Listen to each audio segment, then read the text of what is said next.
Вы слухаеце Трансусветнае радыё. У эфіры праграма «Урокі гісторыі».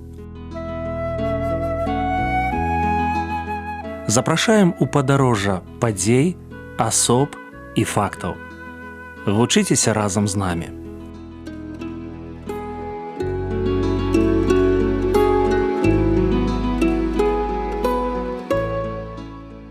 Добры дзень, паважаныя сябры. Перад мікрафонам Сяржук Брышцель і кандыдат гістарычных навук Андрусь Унучак. Сёння мы пагаворым пра музей беларускага кнігадрукавання. Прывітанне, Андрусь. Прывітанне, Сяржук. Прывітанне, шаноўныя слухачы. У 2020 годзе Полацкі музей беларускага кнігадрукавання святкаваў сваё 30-годдзе.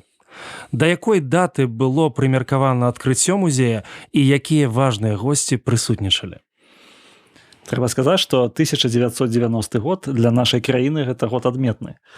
Гэта ўпершыню на такім узроўні святкавалася 500-годдзе Францыска Скарыны. Святкавалася ў нас і раней, і 450-годдзе беларускага друку. Святкаваліся таксама юбілеі Скарыны, але вось той год быў вельмі адметны. Па-першае, выйшла Біблія, факсімільнае перавыданне Бібліі Францыска Скарыны, а па-другое, адкрыўся вось гэты музей беларускага кнігадрукавання у Полацку на радзіме Францыска Скарыны. Урачыстае адкрыццё адбылося 8 верасня 1990 году. Сярод знакамітых гасцей, якія там былі, пісьменнікаў, інтэлектуальныя эліты, дзяржаўных чыноўнікаў, быў унікальны такі госць, калі можна так сказаць, гэта нашчадак Францыска Скарыны, доктар Стэнлі Скарына, які прыехаў з Канады. І вось менавіта ён разам з тагачасным старшынёй дзяржаўнага камітэта па друку Анатолем Бутэвічам адкрываў шыльду, здымаў вось гэтую заслону з шыльды музея, і урачыстае адкрыццё адбылося вось з удзелам нашчадка Францыска Скарыны, што само па сабе для нашай краіны было унікальнай падзеяй. Раскажыце пра будынак, у якім сёння месціцца музей. Будынак быў размешчаны ў старажытнай частцы Полацку. Ён з'яўляецца часткай комплексу Багаяўленскага манастыра і, канешне, ён звязаны з кнігадрукаваннем. Андрусь, якія экспазіцыйныя цікавосткі можна ўбачыць сярод экспанатаў музея?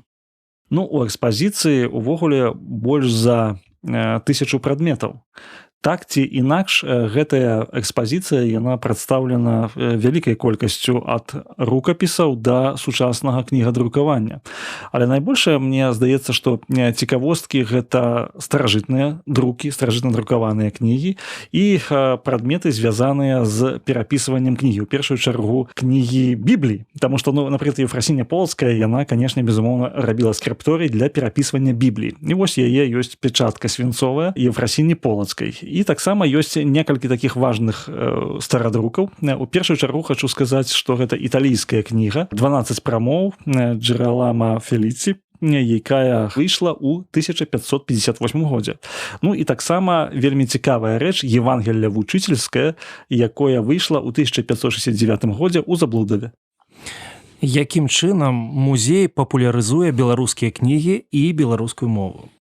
Па-першае, мы можам сказаць, што ў музеі ёсць вялікі фонд беларускіх кнігаў, як даўніх, так і сучасных. Па-другое, у музеі ёсць такая рэч, якая называецца імпрэзамі прэзентацыяў розных выданняў, у тым ліку сучасных паэтаў, пісьменнікаў, тых людзей, якія шмат што зрабілі для беларускай кнігі, для раскрыцця прыгажосці беларускага слова.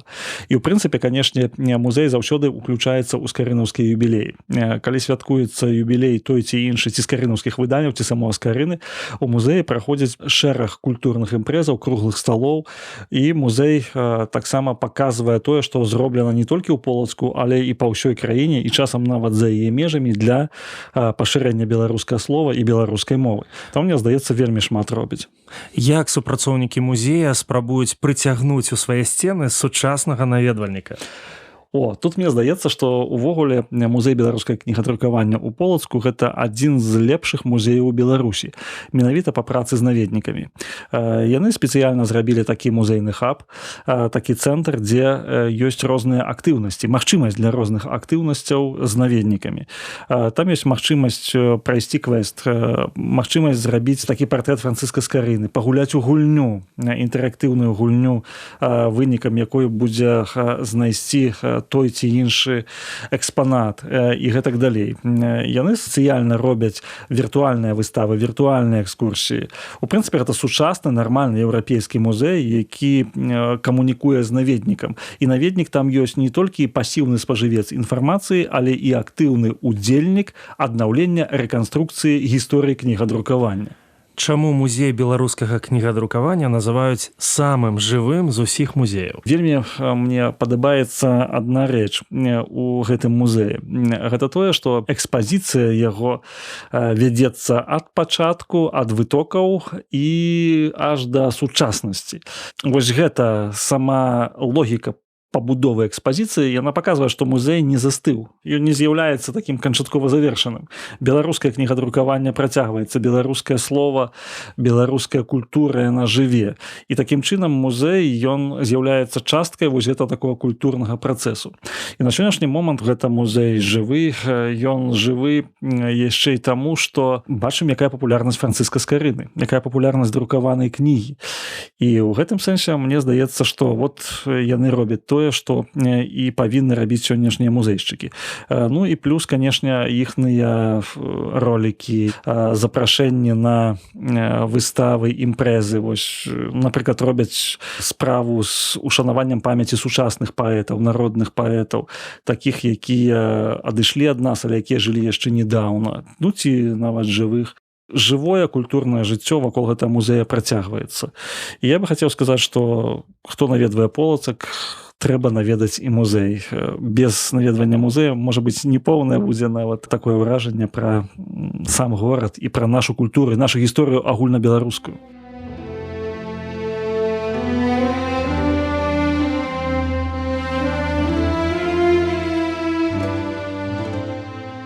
Ад Полацка пачаўся свет. Гэта вядомыя словы Рыгора Барадуліна.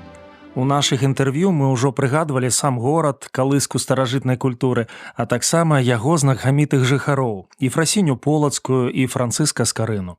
Не маглі пакінуць у баку і музей беларускага кнігадрукавання, таму што галоўная мэта ўстановы – папулярызаваць скарынаўскую спадчыну і беларускае пісьменства.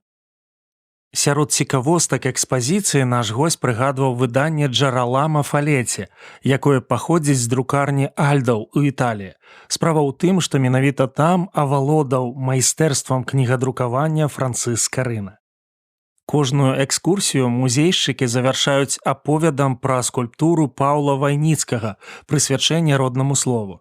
Яна ўвасабляе шматвяковы і складаны шлях беларускай мовы. Загадчыца музея Славіна Гаўрылава лічыць яго сапраўднай скарбніцай, у якой беражліва захоўваецца нацыянальная спадчына. Мы з Андрусём шукаем магчымасць сумесна наведаць музей беларускага кнігадрукавання. А вы?